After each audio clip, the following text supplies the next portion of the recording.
Bueno, kaixo, egunon, hasi egingo dugu pelikularen prentsaurrekoa. Buenos días, vamos a dar comienzo a la rueda de prensa de la película Undercover. Nos acompañan para ello el actor Vincent Lindon y el director de la cinta Thierry de Peretti. Vamos levantando las manos. Yo voy a lanzar una primera pregunta para el director de la película. El filme está inspirado en hechos reales que después se recogieron en un libro. ¿En qué momento decidiste llevar al cine esta historia y cómo arrancaste con esta película? Alors, au tout départ, c'était une proposition de faire une adaptation de ce livre-là. Mais ce qui m'a intéressé, c'était pas tant ce que le film racontait, qui était un récit à la première personne de Hubert Avoine, que la fabrication, comment le livre s'était écrit. C'est-à-dire ce qu'il y avait dessous les cartes. Comment aujourd'hui on écrit un récit d'infiltration, comment une enquête journalistique se mène, comment un journaliste et sa source travaillent et comment ça se fabrique, comment on fabrique un scoop, comment on fabrique un personnage, comment on fabrique un scandale, comment on fabrique moralement les choses. C'était plus ça que l'adaptation du livre même qu'on aurait pu faire, qui aurait pu être possible aussi. Je ne sais pas si c'est clair ce que je viens de dire. Allez. Et aussi, naturellement, les personnages principaux, c'est-à-dire les vraies personnes que le scandale, l'affaire mettait en jeu, mettait en scène et révélait, à savoir ce journaliste de Libération, le patron de l'Office central de répression du trafic de stupéfiants en France et une source infiltrée auprès de l'Office central. Ce trio-là m'intéressait d'un point de vue de cinéma.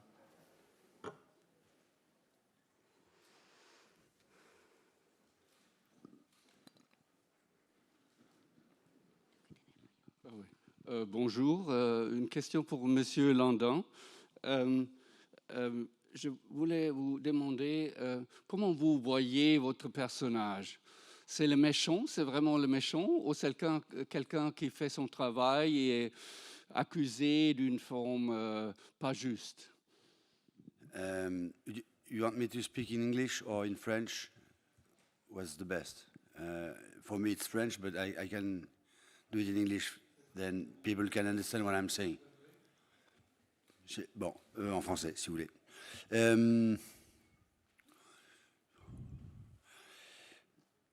Je vais sûrement pas le classer dans une catégorie ou dans l'autre. Je ne sais pas ce que ça veut dire aujourd'hui un gentil et un méchant. Il y a des méchants qui sont gentils, il y a des gentils qui sont méchants. C'est plus complexe que ça. Et donc, en fait, le problème dans ces conférences de presse, c'est que souvent, et même en général, et pourquoi je suis de plus en plus... j'ai de plus en plus de mal avec les interviews. Je vais vous faire un compliment, c'est que vous avez, la nouvelle génération de journalistes donne la réponse dans la question, parce qu'ils ont tellement bien compris le film que je ne sais plus quoi vous répondre. Parce que oui, c'est quelqu'un qui fait très très bien son boulot. Et je pense que quand on est passionné et qu'on fait son travail à fond, on a comme une sorte de... On a comme des œillères, et on fait le tri assez rapidement, et parfois on n'a pas le recul et de se rendre compte à quel point on est dans le système. Donc oui, je pense que c'est un très très grand professionnel. Après, il faudrait que je rentre dans tous les détails des narcos, de la police judiciaire, du Quai des Orfèvres, c'est un sujet extrêmement vaste, mais je l'ai jamais... Enfin, la question est... En tout cas, je n'ai jamais considéré ce personnage à la lecture, ni du début du scénario, ni à la fin du scénario, ni pendant, comme quelqu'un de méchant. Jamais je me suis dit, je vais jouer un méchant. Si c'est ça la question. Jamais. Je me pose jamais cette question d'ailleurs, mais là, pas du tout. J'ai beaucoup de mal à parler des personnages parce que, en fait, il faudrait en 5 minutes expliquer quelque chose qu'on a fait en plusieurs jours et même en plusieurs mois, parce que j'étais là dès le départ, mais donc et ma présence là est évidemment pour épauler le metteur en scène et pour être à ses côtés, parce que c'est le meilleur moyen de montrer qu'on est content et fier de l'objet dans lequel on est, et que si c'est le seul, je pense que c'est à ça, je réponds plus à votre question là, mais je crois que c'est à ça que ça sert d'être connu ou d'être reconnu, peu importe, c'est que par sa présence ou en disant oui à un scénario, ou en étant là à une conférence de presse, ou en étant là à tel endroit, en fait, on signifie quelque chose. Et je pense que ça n'a d'intérêt que pour ça. Et c'est d'aider des grands réalisateurs comme Thierry de Peretti et des auteurs qui font un cinéma différent du cinéma mainstream. Donc c'est courageux, c'est compliqué, c'est beaucoup plus difficile à imposer. Comme pour le producteur, c'est beaucoup plus difficile à monter. Les gens ne se ruent pas au départ. Donc le niveau doit être très bon. Il faut donner un très très bon scénario pour qu'ils acceptent de donner parfois le quart de ce qu'ils donnent à des gens dont le scénario est moins bien, mais parce qu'ils évaluent, ils pèsent. Qu'est-ce qu'on peut faire avec ça? Qu'est-ce qu'on peut faire avec ça? Et donc moi, mon métier, c'est d'aider les, je dis bien en puissance économique, hein, les plus faibles, qui sont souvent les plus forts intellectuellement. Mais voilà, c'est ça que j'aime. Donc c'est pour ça que je suis là. Mais après, parler du personnage, ça m'a jamais passionné, parce que je saurais jamais aussi bien répondre que comment il a été écrit. Et j'ai l'impression que puisqu'il suscite cette question chez vous, c'est donc que c'est très clair. C'est donc que c'est éventuellement un méchant qui fait très bien son boulot. Et en fait, vous m'avez coupé l'herbe sous le pied. Mais si, mais c'est très bien. Moi, je préfère que vous compreniez très bien le film que moi. Moi, c'est pas grave si je le...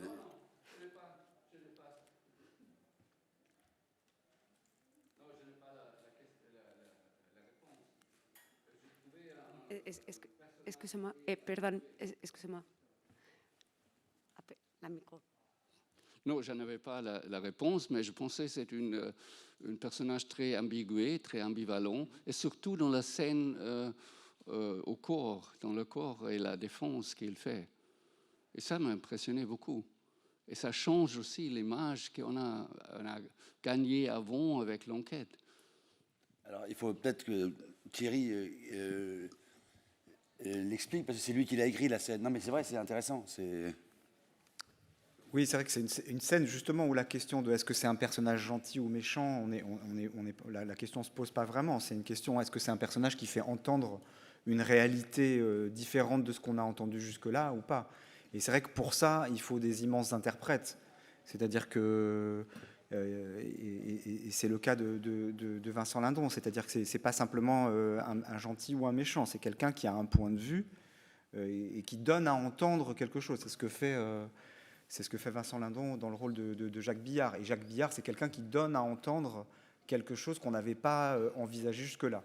Une réalité qui est la réalité du trafic de drogue aujourd'hui. Qu'est-ce que c'est le trafic de drogue? Comment on lutte contre ça? Est-ce qu'il faut regarder ça, justement, les gentils, les méchants, ceux qui abusent, ceux qui n'abusent pas? Ou est-ce qu'il faut arriver à s'emparer de cette réalité dans sa grande complexité? Et pour ça, il faut des personnages qui sont complexes, des personnages qui pensent et qui ont un point de vue et une intellectualité par rapport à ça. C'est ce que donne à entendre Vincent Lindon. Et après, on peut discuter, on peut dire il s'arrange avec la réalité, mais je pense que c'est la meilleure personne là où il doit être. On a la meilleure personne possible à l'endroit qui est l'endroit de la lutte contre cette immense force qu'est la drogue et le trafic de drogue. Donc c'est quelqu'un de juste. Je ne sais pas si c'est quelqu'un de méchant ou de gentil, parce qu'il faudrait le voir dans son intimité. Or, on le voit que dans sa parole publique, mais c'est quelqu'un de très juste et de très, très érudit sur la question, qui a réfléchi à la question. C'est ça qu'on sent, j'espère, je suis sûr, dans ce procès-là, dans cette prise de parole. Hello, it's a question from Germany. Hello. First of all, congratulations to the film. I would not be too modest, Monsieur Landon. Maybe it's for a bigger audience. I have two questions. One is for the director. It is, if I understand it right, it is based on a true story and true events. So I would like to know, how did you shape this true event story? Where did you fictionalize it? And what was, maybe you have in the credits, you have thanks to Olivier Assayas. I was reminded to Assayas Cinema when I saw your film. So maybe you could point out a little bit the influence or why the thanks. And the question to Monsieur Landon, it's not about good guy, bad guy, but I'd like to know, how did you prepare your character? Did you do research maybe on real drug the drug investigators, or I don't know. How did you prepare it? Vas-y. Alors, la question de... tout est vrai, en fait. Tout est vrai, tout a été dit, tous les mots qui sont dits dans le film ont été prononcés, tout ce qui est évoqué est vrai, enfin, a été dit, tout a été dit. Après, est-ce que tout ce qui a été dit est vrai? Ça, c'est une autre question. C'est comme, voilà, quand on lit un article d'un journal, c'est vrai que ça a été écrit, c'est vrai que ça a été dit. Après, est-ce que le journal relate la réalité? Ça, c'est une autre question. C'est les questions que pose le film, et que le film s'est construit à partir d'entretiens, de garde à vue, de compte rendu d'audition. Il y a un mélange de tout ça. Donc tout est vrai, mais en même temps, tout est de la fiction. Tout est de la fiction parce qu'on a des personnages qui sont plus grands que nature, parce que c'est extrêmement écrit à la virgule près, que c'est mis en scène, que c'est pas pris dans le vif, que c'est pas volé, que c'est très, très construit, donc très fabriqué. C'est à la fois très vrai et très faux. Voilà. Je ne sais pas si je réponds à votre question, mais... Et après, pour les remerciements, je ne sais pas, voilà, quand on fait des films, il y a tout un tas de... On rencontre et on a besoin de regards de plein de personnes, de montrer les films à des moments, de pouvoir en discuter, et évidemment avec des camarades cinéastes aussi, dont Olivier Assayas fait partie, et voilà. So you talk to me in English, so I'm going to answer in English. Then I can practice my English.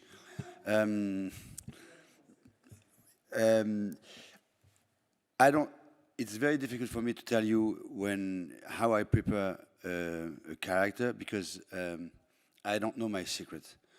I don't know when I'm working and when I'm not working.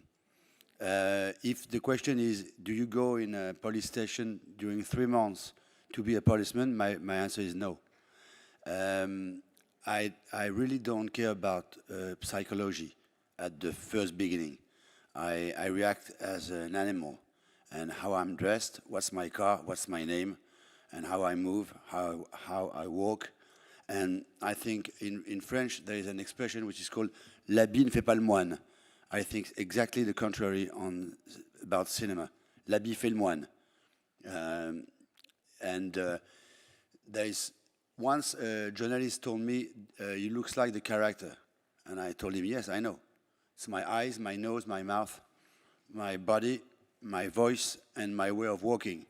Then there is left like 20% of the script to be someone else. So I worked all the time. Now maybe at that time I'm working.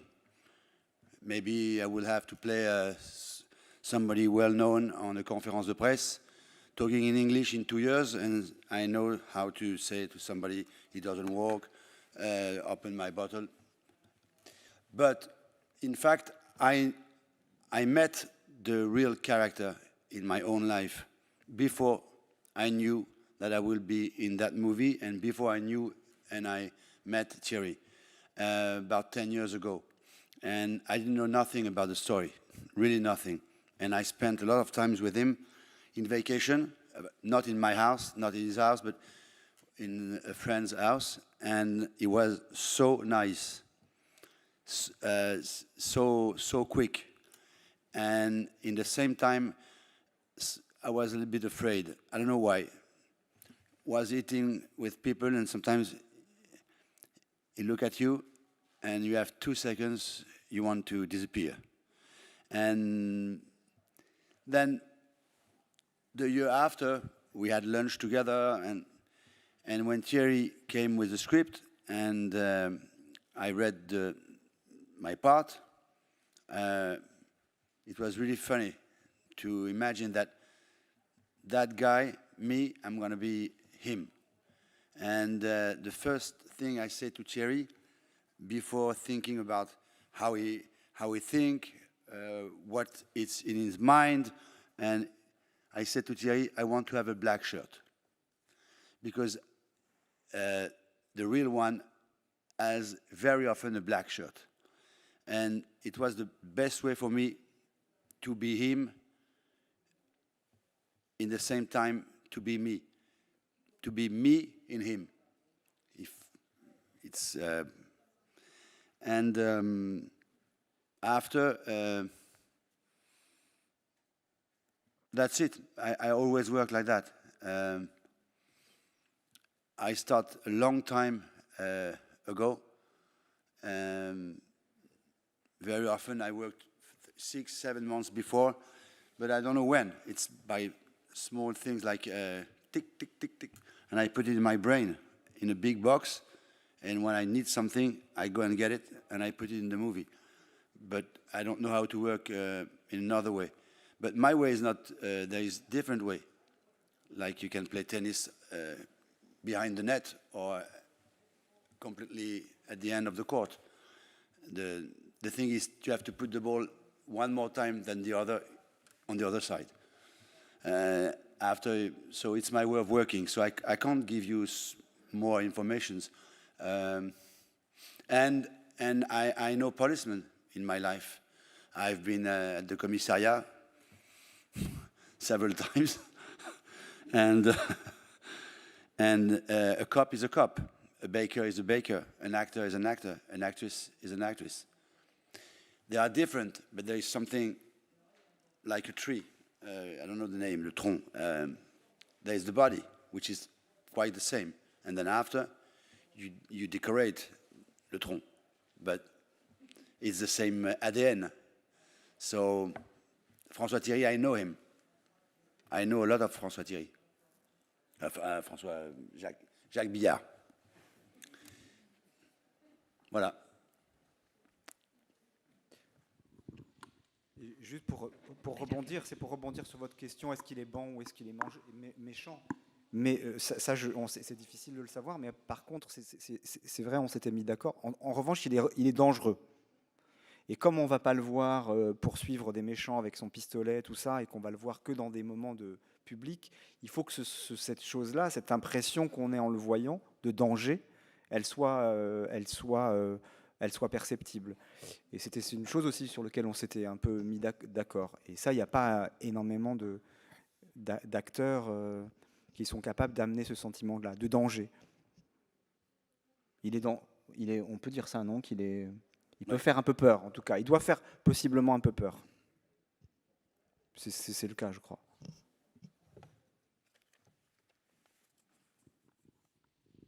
Buenas tardes. Quería preguntarle al director, ha dicho hace un momentito que todas las palabras que se han dicho en la película, que no sabe usted si son verdad o no, pero eran reales, estaban escritas y se dijeron. Hay una frase que pronuncia el actor español, Tristan Ulloa, y que a mí me ha dejado muy sorprendida. Él sostiene, cuando está reunido con Vincent y con el resto de... No, no es con Vincent. Sí es con usted, ¿no?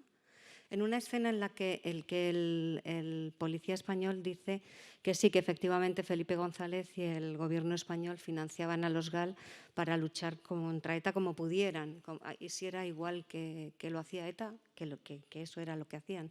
Y me ha sorprendido que lo dejara tan claro en una sola frase. ¿De dónde ha salido esa información y si estaba en el libro? Gracias. Non, c'est pas dans le livre. Encore une fois, le livre, il est les aventures d'Hubert Avoine d'Amérique du Sud en France. Nous, on raconte comment comment le livre s'est fabriqué. Et le livre, il se fabrique en enquêtant, en rencontrant des gens, et notamment ce juge espagnol qui est en charge de toutes les affaires à la fois de terrorisme, mais aussi de stupéfiants. Et qu'à un moment donné, il est question de ça. Il est question de dire, de refaire un tout petit peu d'histoire. Il n'est pas simplement question de voir le trafic uniquement d'aujourd'hui, mais de remonter un tout petit peu en arrière pour comprendre les choses, sinon on n'y comprend plus rien. Et qu'il dit que l'État espagnol, à un moment donné, était très obsédé par la question de terrorisme, et que toute sa puissance de feu, sa puissance stratégique de renseignement, de coercition, etc., elle était là pour en finir avec le terrorisme, en finir avec les exécutions et en finir avec les troubles à l'ordre public, quitte à faire appel à des gens qui étaient des têtes d'affiche du crime organisé.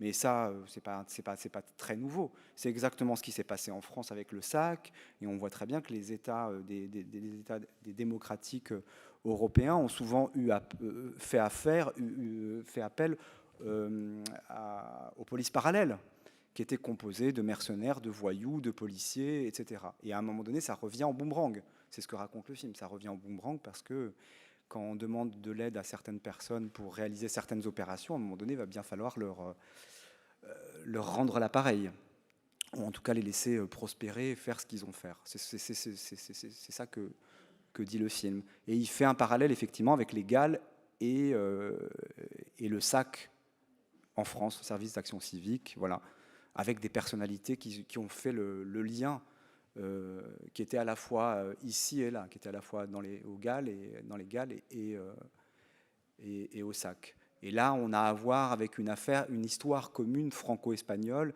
et des histoires un peu plus lointaines, mais quand même encore très vivantes. Et ça a été, voilà, je pense pas dévoiler un secret. Enfin, je pense pas que ce juge-là, en plus, c'est pas forcément mon point de vue, c'est son point de vue à lui qui dévoile des choses qui sont un scoop.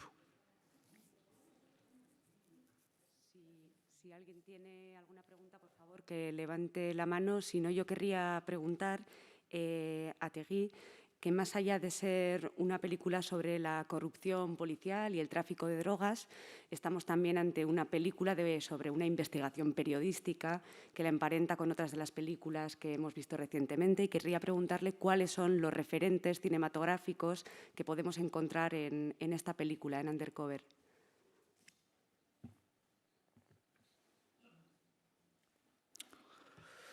Des références de cinéma, je ne serais pas vraiment. Il y en a 1000, parce que moi je regarde beaucoup, on regarde beaucoup de films, et il y a beaucoup de films qui m'ont. Mais disons que c'est pas tellement la corruption dont il est question que la question du théâtre, en fait, autour de tout ça. C'est-à-dire quel discours est produit autour du trafic de drogue, quel discours est produit par la police, quel discours est produit par les politiques, quel discours est produit par des infiltrés plus ou moins fiables, quel discours est produit par la presse et les médias. Est-ce qu'il y a un théâtre de tout ça qui alimente la société du spectacle, ou est-ce qu'on dit la réalité, ou est-ce que la réalité est la première victime du storytelling, quoi, de tout ça? C'est plus une question là-dessus que la corruption, parce que la corruption, on voit bien qu'il y en a pas tant que ça. On peut contester les méthodes du commissaire Jacques Billard et comment il a optimisé le système, mais on peut pas. Il n'y a aucun endroit dans le film où on dit qu'il s'en est mis plein les poches. C'est pas un film corrompu, comme un policier corrompu, comme on peut dire. Après, on a regardé beaucoup de films. J'ai regardé pas mal de films d'enquête, parce que c'est un film qui emprunte au genre du film d'enquête. Le film est à mi-chemin entre le film de drogue, c'est presque entre deux sous-genres du cinéma, film de drogue et film d'enquête, et de voir comment on peut fabriquer du cinéma aujourd'hui très contemporain, très actuel, avec ces deux sous-genres du cinéma. Donc on a regardé à la fois des films comme Les Hommes du Président, bien sûr, et surtout pour voir comment les journaux se fabriquaient, comment on représentait les journaux en train de se fabriquer, et des films comme Zodiac, mais la question de la temporalité dans le film, qui était ma grande question, et la question de la fluidité, essayer de raconter un film qui est qui passe par la parole, où la parole est action, où on va pas voir des camions passer des frontières et des gens se tirer dessus comme dans n'importe quelle série qu'on voit dans les plateformes. Comment on va raconter autrement, et comment on va réussir à ce que ce soit passionnant quand même si on ne voit pas des arts, même si on ne voit pas des choses, des feux d'artifice, que ce soit quand même passionnant, déroutant, captivant quand même. Et ben, par une fluidité, en essayant de raconter les choses au fur et à mesure, en mettant en place une espèce de navigation à vue, comme l'enquête que mènent les personnages de Stéphane Wilner et Hubert Antoine. Et peut-être que les références, c'était plus les narrations de certains films chinois que de certains films américains, par exemple. Chinois, taïwanais, j'allais dire, plus que chinois. ¿Tenemos tiempo para una última pregunta? Sí.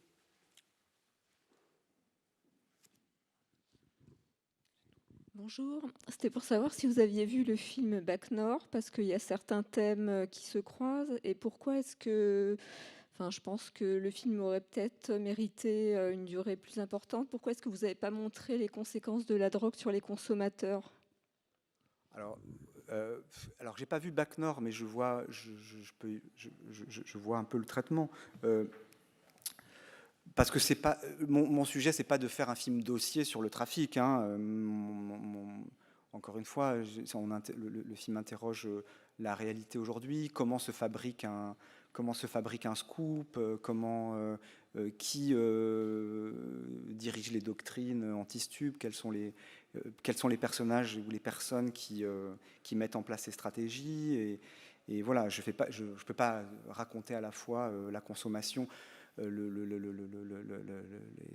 victimes du trafic, même si c'est montré, puisqu'on voit bien qu'il y a une scène de fusillade dans un quartier de Marseille, et que tout de suite après, on voit la façon dans un comité de rédaction de Libération, on traite à la fois de façon très sérieuse, mais aussi de façon totalement détachée de ce qu'il y a de plus bouleversant et de plus tragique là-dedans, parce qu'il n'est pas évidemment uniquement question de chiffres, de stratégie, de communication politique, mais aussi de jeunes gens qui meurent et de jeunes gens qui se font tuer au bout du compte. Mais ça me paraissait très important de ne pas faire du spectacle de ça, ce qui est déjà un peu le cas, parce qu'on met en scène une fusillade dans Marseille, et ça pose certaines questions morales qu'on s'est posées aussi, de savoir qu'est-ce qu'on montre, qu'est-ce qu'on montre pas. Mais l'idée, c'était pas de déplier absolument tout. C'est pas un film dossier sur le trafic de stupéfiants aujourd'hui. C'est plus la toile de fond. On aurait pu parler, je dis pas, on aurait pu parler d'autre chose, mais on aurait pu s'emparer d'un autre sujet comme ça de société, de le déplier un peu et de voir qu'est-ce que ça produit de faux et qu'est-ce que ça produit de juste aussi. Je voudrais juste rajouter une petite chose qui n'a rien à voir avec le film, mais comme nous, les gens savent à qui ils parlent, moi j'aimerais bien savoir à qui on a répondu. Parce que les gens ne disent jamais pour quel journal ils travaillent. Moi, ça m'intéresse de savoir à qui j'ai répondu.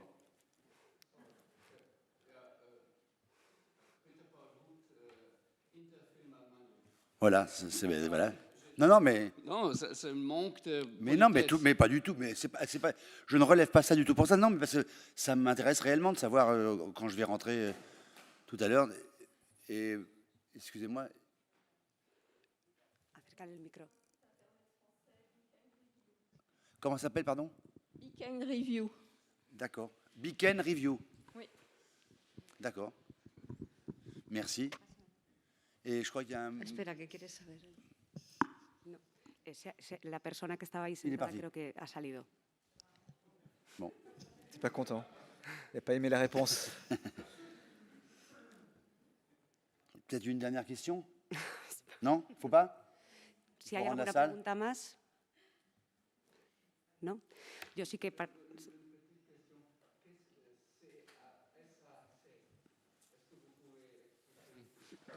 Qu'est-ce que c'est le SAC? Service d'action civique. Oui. C'est un, comment dire, une... Vous avez 2 jours devant vous? Non, mais en gros, c'est au sortir de la Deuxième Guerre. Alors, je suis pas un spécialiste, je peux pas vous dire, mais au sortir de la Deuxième Guerre, il y a une espèce d'organisation qui s'appelait le SDEC, qui a été créée à la demande du général de Gaulle, pour avoir des oreilles un peu partout en cas de coup d'État potentiel. Voilà, et au SDEC, il y avait des gens qui avaient aidé au moment de la Deuxième Guerre mondiale, qui ont aidé à faire le coup de poing contre la Gestapo française, contre les Allemands, et il y avait à l'intérieur de ça des personnalités qui venaient du crime. Et voilà, il y avait des gens dans le SDEC, il y avait des gens qui étaient des hommes politiques aussi, des hommes du renseignement, des voyous. Et le SDEC s'est dissous pour des raisons, il y a eu pas mal de scandales, et ça a donné lieu au SAC, Service d'action civique, qui a été créé par Charles Pasqua.